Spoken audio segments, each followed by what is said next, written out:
It comes after claims the former premier previously referred to the French leader as Putin's lickspittle in private comments.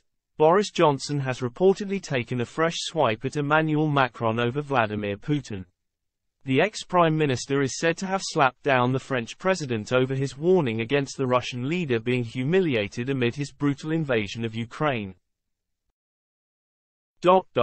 Mr. Johnson made the remarks during a private lunch organized by a pro-Ukraine think tank in Dallas as he headed to the U.S. to drum up support among Republicans for war-torn Kyiv, according to Politico. Putting on a French accent, the 58-year-old told guests at the lunch, "I think it was my French friend and colleague Emmanuel Macron who said, Putin must not be humiliated. I think it takes an awful lot to humiliate Vladimir Putin, frankly. I don't think it's our job to worry about Vladimir Putin's ego, or his political prospects, or developments in his career."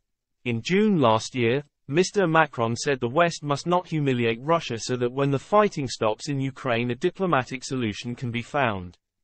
He said, "We must not humiliate Russia so that the day when the fighting stops we can build an exit ramp through diplomatic means."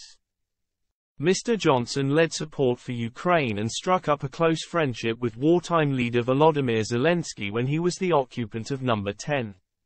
He has continued to speak out in support of Kyiv, which has been under attack by Russia since February 2021.